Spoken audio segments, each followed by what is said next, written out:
everyone. I hope you are doing well during this challenging time. I am Bina Levy, and I'd like to welcome you to the fifth in our series of virtual lectures from Israel. At Federation, we've been focused on making sure our greater Metro West community members stay safe and feel supported during these uncertain times. This includes our Federation board approving up to $1 million to address COVID-19 emergency needs locally, in Israel, and around the world. On the ground, our Center for Volunteerism is connecting volunteers with people in need in our community with friendly calls, assistance with shopping and deliveries, and currently we are in need of homemade masks for clients of our partner agencies. Visit the Federation website to sign up to volunteer. At the same time, we also want to ensure that we don't let other important things pass us by, including celebrating Israel, especially since Yom HaAtzmaut, Israel Independence Day, was yesterday. At Federation, we are celebrating all month. Those of you who attended the community mission to Israel in 2018 know how outstanding these speakers are. Today's speaker is Revital Snyder, Bus 6 tour guide, whose topic is UNESCO World Heritage Sites in Israel. Revital has been a tour guide since her military service in the Israel Defense Forces, where her position involved guiding educational tours for active service soldiers. Revital has a BA in art history, and psychology from the University of Haifa, and she is a licensed tour guide. Revital has guided a variety of groups from Israel and abroad. In her tours, she focuses on religion, history, the Arab-Israeli conflict, Zionism, and modern Israeli culture. Revital will speak for about 35 minutes and then answer questions. If at any time you have a question for Revital, please click on the chat feature on the bottom of your screen, and we will collect the questions to ask Revital at the end. We will get to as many as we can before we close the program by 1 p.m. We have muted everyone. Please leave it muted for the duration of the call so we can hear our speakers well. Enjoy the presentation and welcome Revital. It is so great to have you here with us today. Thank you so much, Bina. Can everybody hear me? Good, okay. I'm just sharing my screen. Perfect.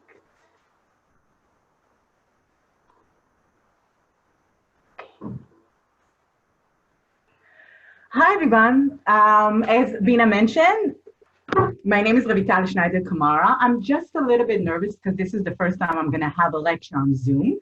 So bear with me. I wanted to give you a quick update on what is going on today in Israel before we're going to start the lecture. So as Bina said, we just finished a very important week in Israel. The first day that we commemorate is the Yom HaZikaron, we commemorate the fallen soldier and victims of terror attacks.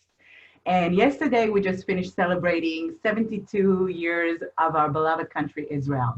In general, this is a very important week, but we had, because of the pandemic, to celebrate it or commemorate it quite differently. So the changes that we had, for example, there was a quarantine in Israel that we were not allowed during the Independence Day to basically leave the house more than 100 meters outside the house. There was no stores. You were not allowed to go by car to a neighbor city.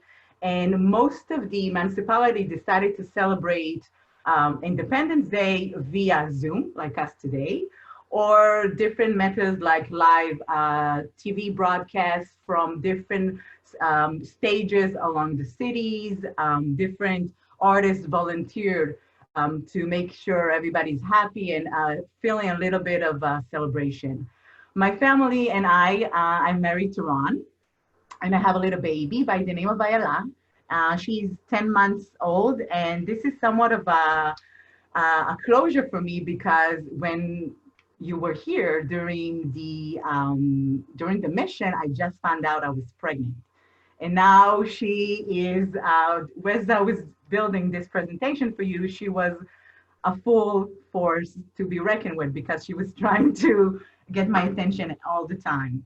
So this is the Independence Day. Now, basically, everything is slowly starting to open up in Israel.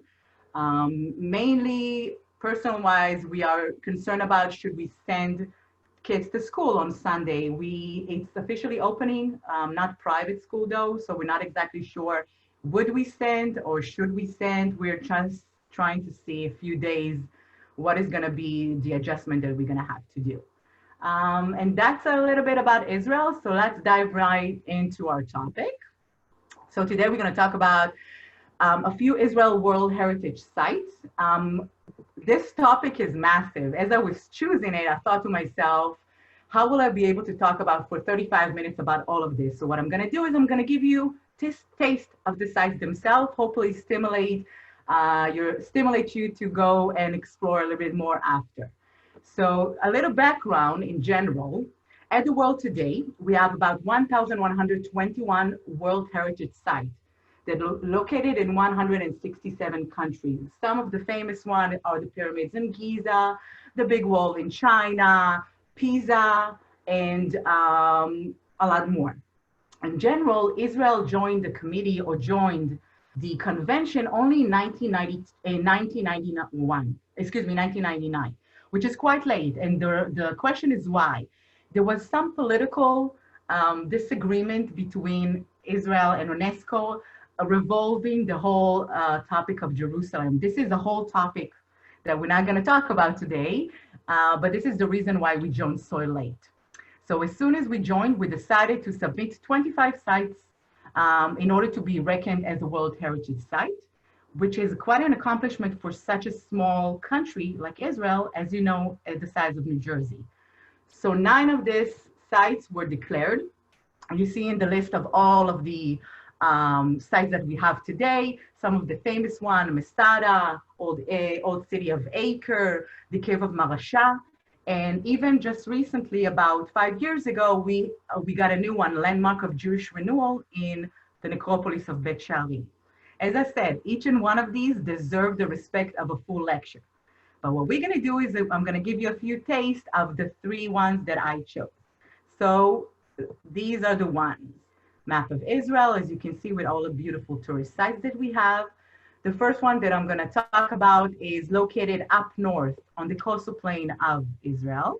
It's called Akko in Hebrew or Acre in Latin. And the second one is going to be up north as well, on top of the Carmel Mountain, which is the Baha'i sites along the Upper Galil and Haifa.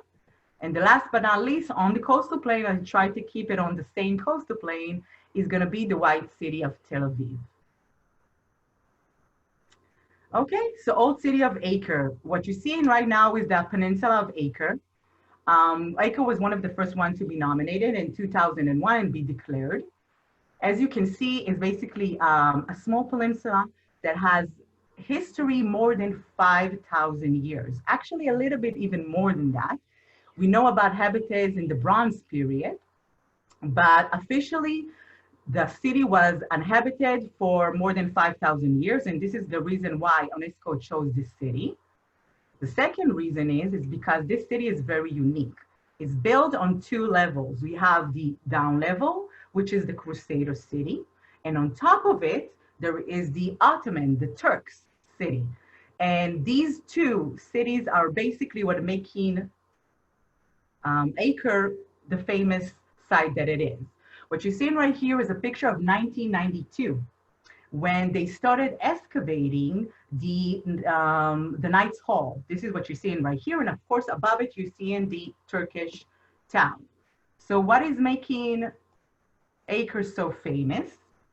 Acre had 2 ages of Renaissance, of golden era. The first one is, as we said, is the Crusader one, medieval period. If you look at the map right now, this is a map of all of the Mediterranean and Europe in the year 1200. You've seen where the arrow is Acre. If you can pay attention and look, Acre is actually the southernmost port in the Mediterranean. It's basically the gate to the east, which were in the time where the Muslims were. And of course, the gate to Africa and the coastal plain of Africa, North Africa, where the Muslims were as well. that if I want to conquer either Africa or Asia, I most definitely have to go from Acre. Now, during the time of the Crusaders, what you're seeing right here are dates of basically the history of Acre during the time of the Crusaders. Why? The first thing, why would they come here? Why do they lose here? Most of the things are in Europe with all of the kingdom. So towards the end of towards the beginning of the medieval ages, the Christians lost all of this kingdom to the Muslims, and the most holiest place to the Christian, the place of the burial, the crucifixion of Jesus and resurrection, is situated in Jerusalem, and it was in the hands of the infidel. This is not me saying, this is how the Christian refer to the Muslims. So they wanted to make sure that they will conquer those sites yet again and bring them to Christians' hand. The second thing is, this is the medieval time. We have the whole feudal system in Europe. In a family of, for example, 3 sons, the first one was always going to inherit the land. The second one is going to go to be some kind of a clergy, be in church. What do we do with the third son? We really don't have nothing to do with him. So the Pope decided to send all of those basically youth to come and conquer new territories to make sure that they're not gonna mess up Europe too much. So these are the 2 reasons why the Crusaders came here. The first stage is actually a part of the first crusade.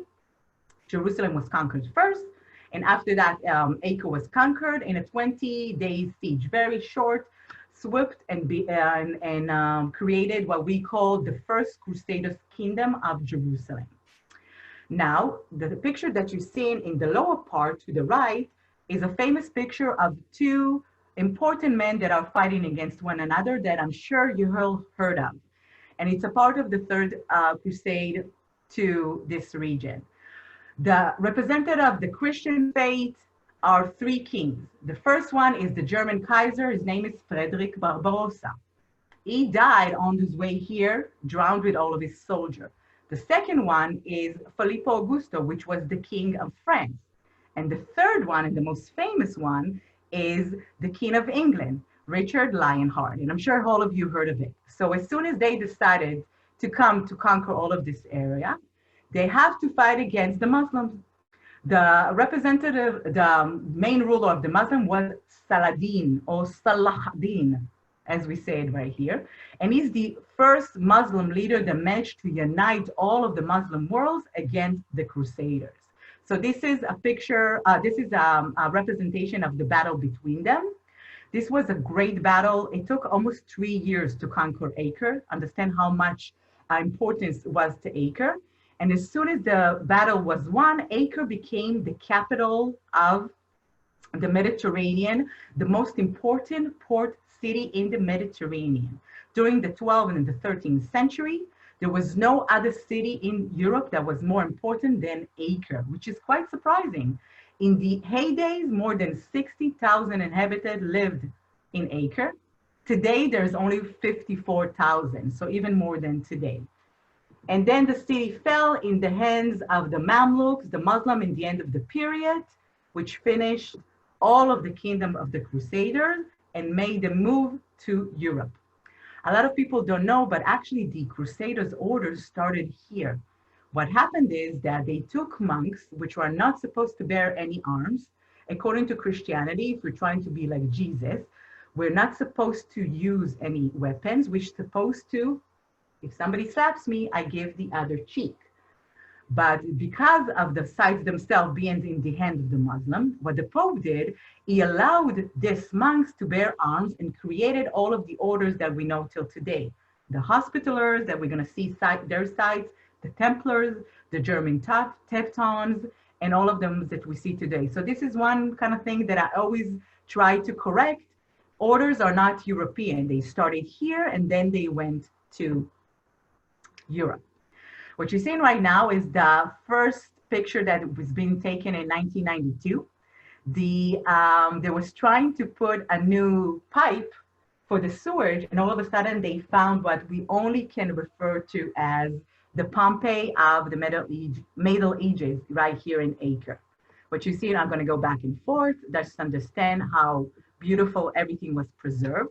And the reason is because when the Muslim finished the Crusaders in 1291, specifically their name are Mamluks, what they did, they was trying to make sure that the Crusader would not gonna come back again.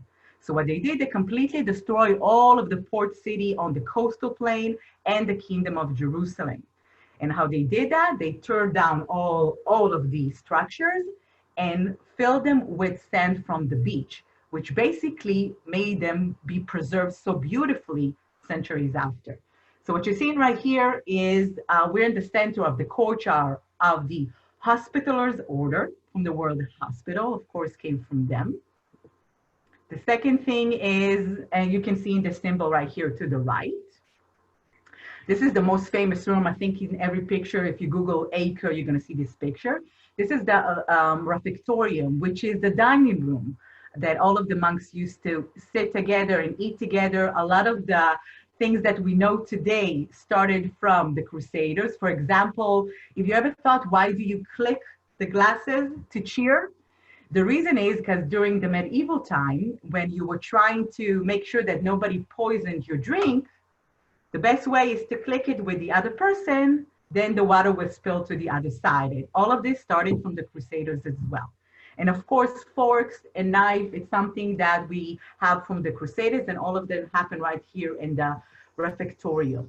The thing that you're seeing to the right is the latrine. And to the left, you're seeing the most famous room. It's called the Rooms of the Halls, and it's situated on top remains from the early Greek period. Okay, so just understand that Acre, like most of the sites in Israel, is basically an archaeological tell, one above the other. People kept on building on top of another, adding more layers and layers and layers. This is the word, and it's actually named Tel, like the word Tel Aviv. To the right, you can see what later on became the representation of the monarchy of France, the Fleur de Lis. It started by, of course, all of the Crusaders were Catholic, very devoted Catholic, which means Mary, the mother of Jesus, was very devoted, they loved her and they were very devoted to her. And this is her symbol of purity, which is found in some of the capital pillars right here in Acre. The Hospitallers were not the only one to have a stronghold in Acre. The city, as we said, were more than 60,000 people. There were Jews that lived there, Muslims that even lived there, and different kind of communes from Pisa, from Genoa, and from Venice, and of course, different orders of Crusaders. What you're seeing right now is one of the most famous things in Acre, and was again discovered by mistake when the people that are living on above this tunnel were complaining in 1994 that they have a problem with the sewage. So they invited somebody to check, then all of a sudden he fell down the tunnel and discovered this. So this is the famous Templar tunnel, Templar Knights. We know the Templars from the word temple, connected to, of course, Jerusalem. Their headquarters was inside of the Mosque of Al-Aqsa.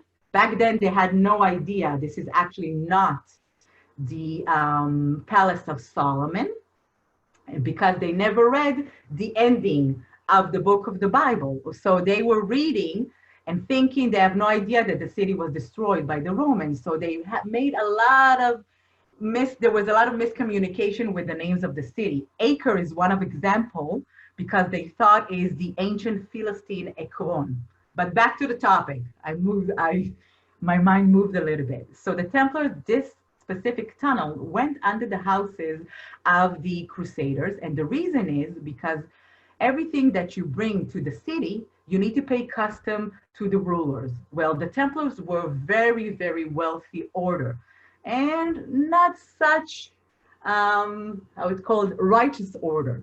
So the legend goes, the urban legend goes, they were trying to skip on some of the custom taxes by bringing all of the money through the tunnel. So where did the money go? Now with the picture right here, you'll be able to see, again, the peninsula of Acre, but you notice that in the water, you're seeing some kind of remains of maybe a wall. All of the structure that you're seeing right here used to be the headquarters of the Templars in Acre. There is chronicles that are telling us that there were multiple treasure, gold, diamonds. The gate to enter to this headquarters was adorned by 2 golden lions. Now, where did all of this go? Nobody knows. It's actually one of the mysteries that connected to the Templars. What do they do with the money? And the reason why you're not seeing any Templar remains is because when the Mamluks, again, those Muslims in 1291, are trying to come to Acre and conquer it, they know about the money and they were looking for the money. So as soon as they entered the headquarters, they couldn't find anything. The Templar were smart enough to take all of this money, hide it. The Mamluk got so mad they completely destroyed all of the headquarters and leaving us nothing besides the tunnel that we just saw. Okay, so these are the Templars. After the Templars were forced to leave, they moved back to Europe. And in Europe, they were known as one of the biggest bankers. And the reason is that they actually were the first one in history to invent something that we know today as a travel check. Because a lot of pilgrims came to this area and it was quite dangerous during that time. What the Templars did, they allowed every person to enter to any European city to make sure that their money is being deposited in the headquarters. And when they're coming to the Holy Land, to the kingdom of the Crusaders, they can go to another headquarters and pull their money and actually make sure that it will arrive here safely. Okay, so the whole banking system of today is based over that system of the Templars. The second thing that the Templars did that is very un-Christian, they loaned money, which is very non-Christian thing to do. And what happened is that they loaned money to the king, to the French king, Louis the Fair, the beautiful Louis. And Louis now was nervous as the Templars are coming back. What's going to happen to all of this money that he really doesn't have? So he managed to finish the Templars in something that we still commemorate up till today. Did you ever think why you watch horror movies every Friday the 13th? If some of you know, I'm sure you do. And if some of you don't know, the reason is because this is considered a day of very bad luck, a whole lot of horror movies.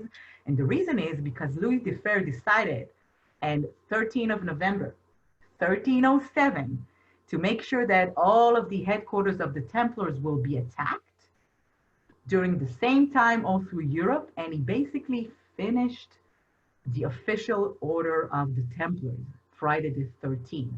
Some of them managed to escape. Some of the conspiracy theories said they were one of the first ones to escape to Spain and then after to Portugal, which makes them right at the same time to the New World. Freemasons, the place of the Ark of the Covenant. We can talk about this forever, okay? Just to stimulate a little bit your knowledge about that.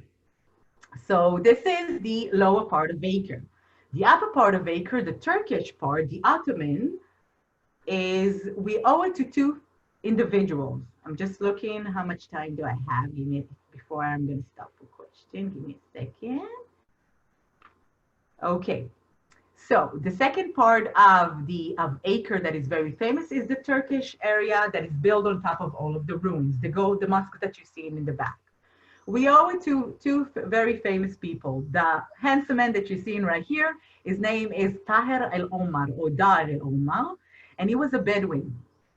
During the Turkish empire, the Turks had such a big empire, they really could not control all of the small cities. So sometimes there was a local ruler that collected taxes for them, and they became stronger and stronger and stronger. This is the story of Dar al-Omar, the Bedouin from the north that managed to build new cities for the people. He built New Haifa, and he made Acre in the background. You can see Acre is capital. So he's building this beautiful fortress that you're seeing above the ruins. Later on, this fortress during the British Mandate will be the place where a very famous character of the underground resistance group will be incarcerated and even sent to their death right here. Another thing that he's doing is fortifying the city. After the Crusaders' city was ruined, they needed to fortify it again.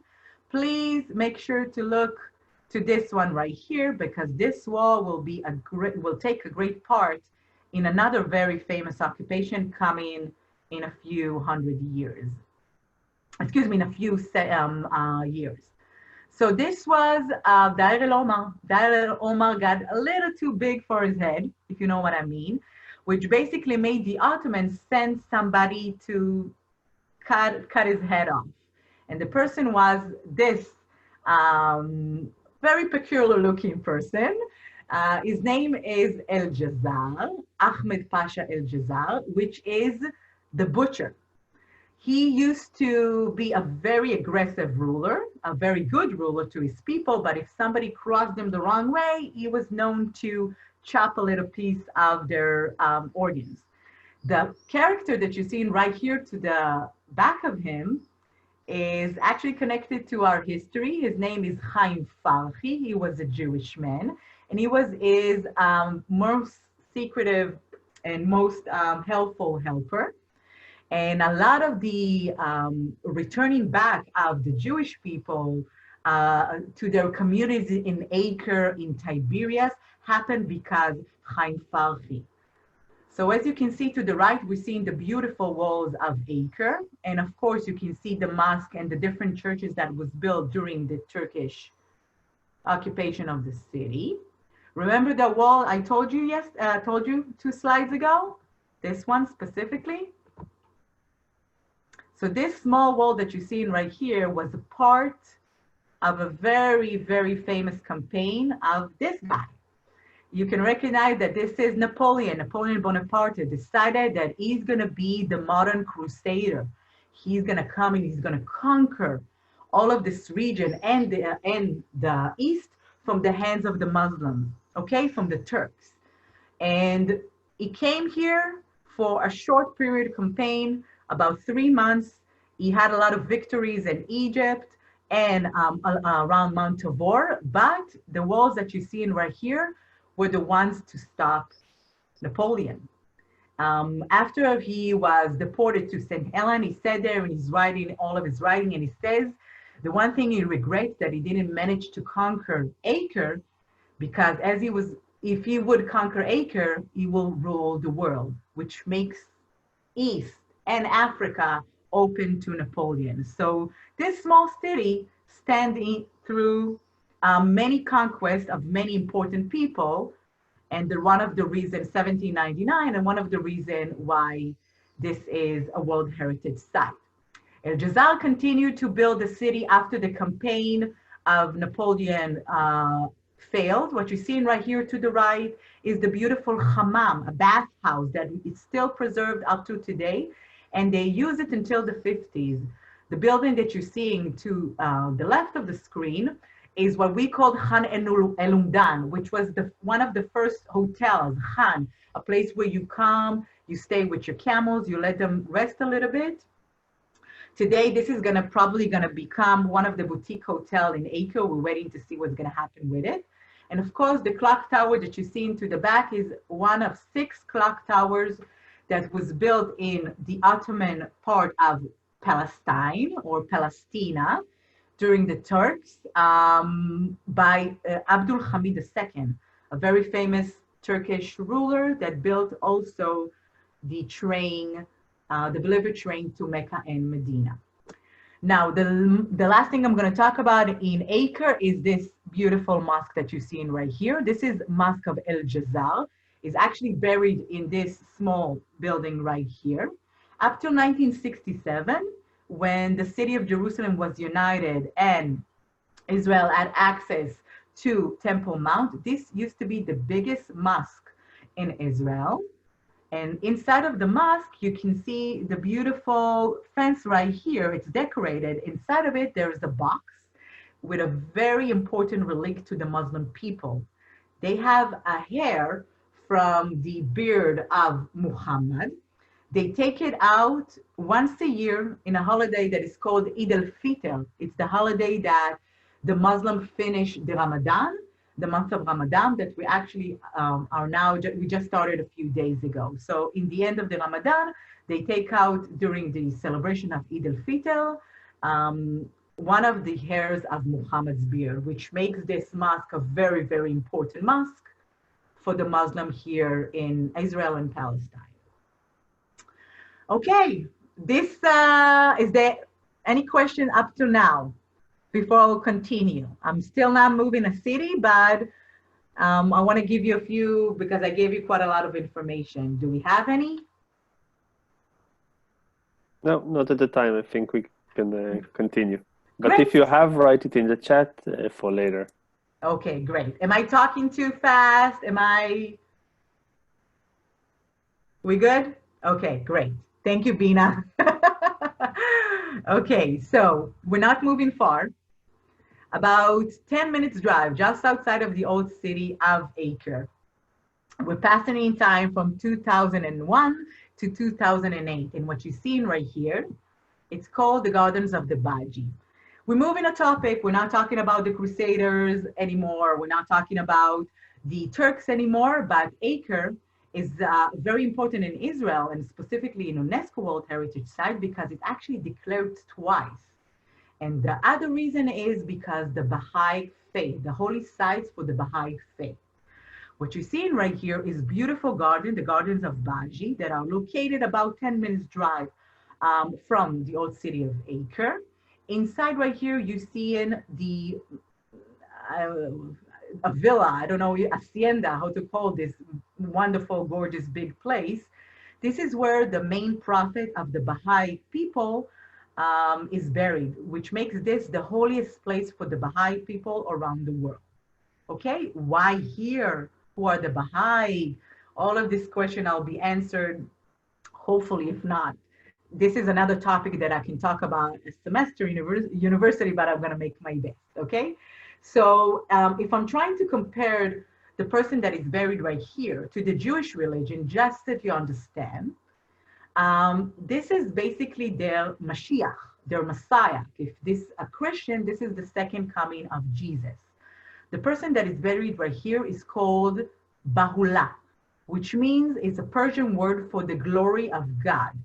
And who is he? Is this handsome man that you're seeing right here to the right? His name is Mirza Hussein Ali Nuri, quite a long name that you don't have to remember, but he goes by Bahula, which is the glory of God. To the map to the left, you're seeing where he was buried and all of his lifespan until he arrived in our region. So the Bahula was born in the 19th century in Tehran, which is in Persia, Iran of today. So you can only understand that the Baha'i faith came from Islam. In the Muslim world, we have two major sections. We have Sunni, Sunnah, and we have Shia. The biggest representation of Shia up till today is Iran, Persia. So in the mid-19th century, to understand what happened, how all of a sudden we have this new religion, a lot of people all around the world started calculating when is going to be the time where the Mashiach will come. Jesus will come again. All of the Mahdi that the Muslims are waiting for. A lot of new religions started to be formed.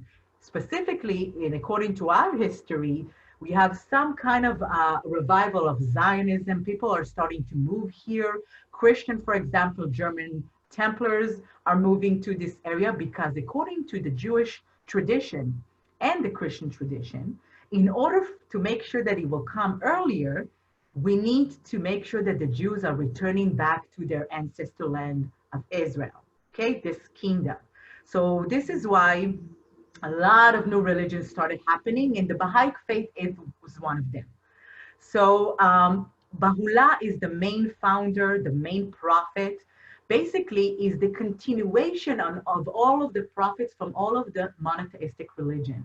The Baha'i people believe in all of the prophets before them, Moses and Jesus. They call him Isa, they call him Musa, and of course Krishna. But they believe, not like Islam, that the testimony, that God's testament is continuing again and again and again through time, and every time it has a representation by people. This is a big no-no. Sorry that I'm saying it like that, but this is a major thing in Islam. In Islam, nobody comes after Muhammad. So all of those Muslims that decided that the testimony of God, the representation of God will be continued, for example, Druze, Ahmadites, and Baha'i are considered in Arabic Murtadun, which means the Muslim that left their faith, and makes them basically, it's okay to make jihad against them, a war against them. So the Baha'i, of course, were very persecuted in Tehran. And this is the reason why they eventually had to leave. Baha'u'llah came from a very famous family that was connected to the king. So this is why he didn't get assassinated. But, sorry, this is again the pictures of the garden.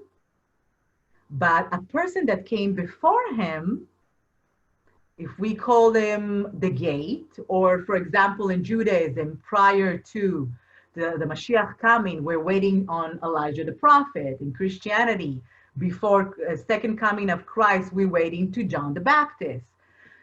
The Baha'i person is actually called the Bab. What you're seeing right here is a very famous picture that most of you probably saw before or even visit. This is the Baha'i garden. This is the second holiest place for Baha'i people on, around the world. We're situated at the moment on top of the Carmel Mountain. Again, Carmel Mountain is connected to the story of Elijah fighting against the Baal prophets, and all of those religions that see Elijah as a very important character see Haifa as a holy city, actually more than Jerusalem. Jerusalem only 3 monotheistic religion. Haifa is 5, including the Baha'i and the Druze. What we did right here, we just drove across the bay. If you can see, this is Acre right here. We drove across the bay, and now we're on top of the Carmel Mountain. Right here in the middle of the garden, you see this beautiful shrine. And this shrine is the burial place of the bones of the Bab. Okay? The Bab is their John the Baptist, their Elijah. He was born 50 years before the Baha'u'llah. His name is Sayyid Ali Muhammad from the city of Shiraz. This is why it's called Shirazi. And he was the first one to say that there is a new testimony that was given to him by God. He established a new religion, the Bab religion.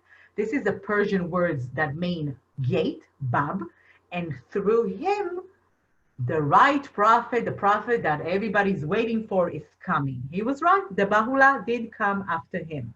But unfortunately for the Bab, he didn't come from a very wealthy family. So he was killed by the Persian rulers by a firing squad.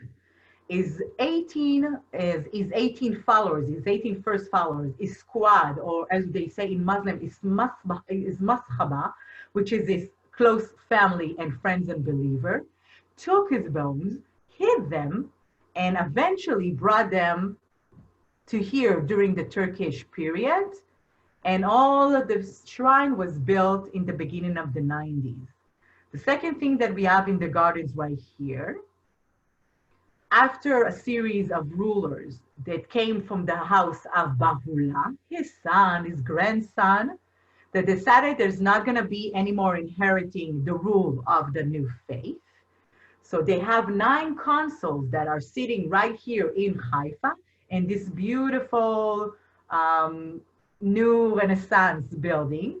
And they establish all of the rules and all of the decision to all of the Baha'i people around the world. Very quickly, what do the Baha'i believe? As I said, it's a monotheistic religion that they respect all of the religions. They believe in the unity of God, of course, monotheism. And they believe that every prophet before them was holy. And they believe that it will be continuous for at least another 1,000 years. It's cycles of testimony. To the left, you can read real quickly what is making this religion one of the newest religion, but the biggest, one of the ones that are getting bigger and bigger. There are about 7 to 8 million Baha'i people around the world. They had a lot of success in India and of course in the West. Chicago has one of the biggest Baha'i temple. And I remember in Houston, when I lived in Houston, they had a big temple as well. And the reason is because they have full equality between men and women. And they believe that science and reason in harmony with religion, which is quite interesting. As we said, all children must receive basic education, and they believe there should be one single federation with one single economy and one single language. So these are the Baha'i. Now, another anecdote about the Baha'i people in Israel is that there's actually no Israeli citizens that are Baha'i people. And one of the reasons is because Baha'u'llah himself decided that there's not going to be in the holy sites, in the holy areas, any Baha'i people. The second reason is because in the beginning, when Israel was established, David Ben Gurion talked to the different minorities. And he said to all of the minorities that Israel would welcome them to stay and welcome them to continue with their freedom of religion. The only thing that he's asking that there's not going to be any missionary work towards Israelis. And this is the reason why we have so many different minorities and it's actually working. I'm not sure if it's working or not. I'm being optimistic and I'm saying in my eyes, I believe that is working. So all of the pilgrims, they come every few years. They stay here for a 3 months period of time.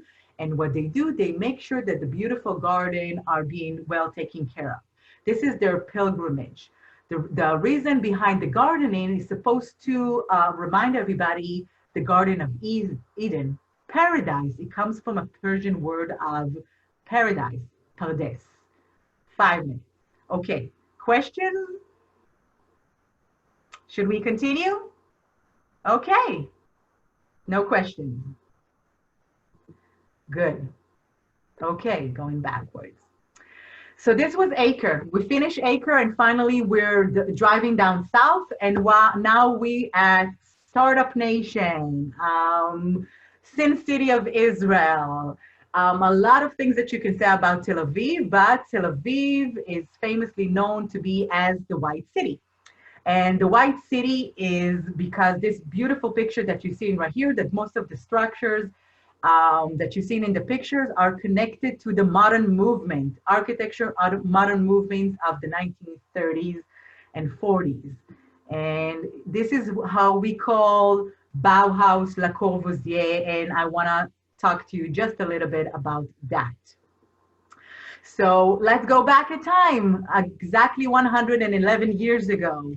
In April, not far from us, 11th of April, this is the celebration of the birth of Tel Aviv. What you're seeing right here is 66 families that were a part of the organization of Ahuzat Bayit, the first name of Tel Aviv, in the famous lottery plot. The person right here to the back is Akiva Aryeh Weiss. In his morning walk in the morning, he decided to collect shells. Colorful ones will be the name of the plot, the name of the families. The plain one is going to be the numbers of the plots. And this is how the city of Tel Aviv was divided, okay? And we commemorate the birthday, April 11, 1909. Fast forward, okay? 2 decades after, about a decade after, during the 1920s, we have the third immigration, Aliyah, movement to Israel, which was in the end of World War I. A lot of very urban, it's called the bourgeois movement, the bourgeois immigration to Israel. A lot of people came from urban areas. Some of them decided to go to the kibbutz, to the agriculture colonies, but some of them decided to stay in the city. Because they brought some money with them, they managed to build however they wanted. So all of the images that you're seeing right here are beautiful houses that you can find in Tel Aviv of a style that is called the eclectic style or the dream houses. This is something before the Bauhaus. Notice that it is not really one style, very colorful, influenced by Mediterranean and Muslim architecture. And if you compare it, the two now, a decade after, in the 30s, we see in the white city. So why do we have such a difference? The reason is because two things. In the mid-20th century, in the mid-20s, there was a big crisis big crisis, and one of the biggest depression that the Zionist Yishuv had. And the second thing is, in Germany and all of Europe, we have the rising of the German Nazis.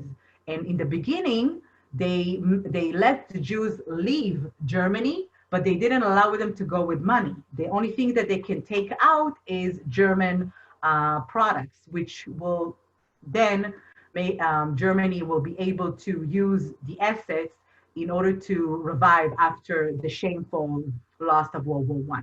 Okay, so we have people that are coming, and 70,000 people are coming in a very short few years, and we need to find a new way to house all of these people, and we really don't have time anymore, or the money actually, for such beautiful, elaborate houses. This is where the Bauhaus comes to play. Some of those people that are coming are students that are coming from Germany, and the architecture students that studied in an establishment by the name of Bauhaus, and they brought a very modern approach to building in an urban area. And this is what you're seeing right here. Close look, you'll be able to see why this building is so functional. And today, all of these structures are very well preserved because they're completely to the temperature of the Mediterranean, especially Tel Aviv in the time of August, for example. So what you're seeing right here is white plaster, and white plaster makes sure that there's no reflecting of the sun, which will make cooler building, no air conditioning back at the time. You have very big windows, you have balconies, and all of these things are making the building functional, not decorative. We completely clean. We don't need all of this excessive decorative. We're trying to make the building functional. The upper part of the building, we don't need the red roofs. We don't need elaborate roofs because there's no snow here in our side of the world. So it's flat roofs, so we can actually enjoy evening breeze. Second thing is you can you can garden on top of the houses. Another thing that you'll be able to see is you have this, it's called the thermostat windows right here to make sure that more air will enter the building itself. And of course, the beautiful rounded porches. And the last thing that is called not Bauhaus, but international, was brought by Le Corbusier, a French architect. And he brought all of the buildings in Tel Aviv on pillars to make sure that the building itself does not interrupt the environment. It's actually becoming a part of the environment because people can walk right here. So collaboration of Bauhaus, White City, with all of the benefits to make sure the building is functional, with making sure that all of the buildings will be on top of pillars. Most of Tel Aviv is built on top of pillars, is what making Tel Aviv a World Heritage Site. Why? They built it in Haifa, they built it in Jerusalem, but Tel Aviv is famous because there's more than 4,000 Bauhaus, Le Corbusier international style building in Tel Aviv. I want to end in a picture of 1939, famous Dizengoff Square. You can see all of the beautiful Bauhaus building all around it. And fast forward, a picture from last week. Beautiful Tel Aviv with the new square of Dizengoff and all of the Bauhaus places that you see in right here. Oh, And I think that's it, unless you have any other question. Did I make the time? Amit. Thank you very, very, very much, Revital. That was My really pleasure. inspiring and really great. If anyone have Thank question, that's the you. time to write in the chat. I will ask one question, Mhm. and it's more of a prediction, maybe. Okay. But what would you recommend to be the next UNESCO site in Israel? Okay. Great question. I swear I didn't plan that question. So, as I said, Israel, as they signed the convention, had a list of 25 sites. There's another 16 that we still are waiting or to be approved. This is a whole process, but the other 16 are very interesting as well. A few examples that I think should be definitely on the list to be declared is Hula Valley. In the Hula Valley, you have the beautiful twice a year birds migration, which is on the Syrian African crack. Another thing that is very famous that we're waiting for is one of the oldest arches in the world. The Roman didn't invent the arches. People right here in our land in Tel Dan invented them. And as I said, there's so many. There's 16 others. Maybe in the chat after I can put a list of all of them. Right. Yeah. And another question from Helen. Yes, Are there any restriction in renovating the houses in of the White course. City?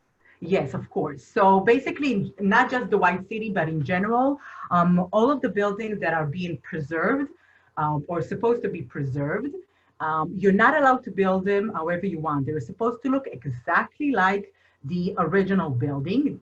So the reason why people decide to renovate them because you can build another floor up and that will maybe expand it for you, but you need to make sure that people looking at the building will be able to tell that this is not a part of the original building. For example, in the dream houses, they always have the year where the building was built over there. But in general, the preservation and the antiquity, you're not allowed to build however you want. If you start building something and you manage to find something, you have to stop and call the antiquity authority. Yeah. Great. Thank you very much. It was really insightful. Thank you. And Thank you so much for listening. And we'll go back to Bina. Thank you, Revital, and thank you all for joining us. It's not too late to register for our last tour guide lecture. Our sixth and final lecture will be on Monday, May 4th at noon with Bus 3 tour guide Yona Leschutz. His topic is From Oranges and Security to Tech Nation. Please visit our Celebrating Israel page on the Federation website to learn about all the wonderful programming to celebrate Israel. And please, if you are able, join us in making a gift to the 2020 UJA annual campaign. It is the fastest and safest way to make a difference now. Your gift will care for the most vulnerable in our greater Metro West community, locally and in Israel, and will literally save lives during times of crisis. Stay safe and healthy, and we look forward to being together again soon. Thank you. And for all of those who ask if you can see recordings, so everything is recorded and we have it on the website, on Celebrate Israel part. You can enter the website and see everything. Thank you very much, everyone.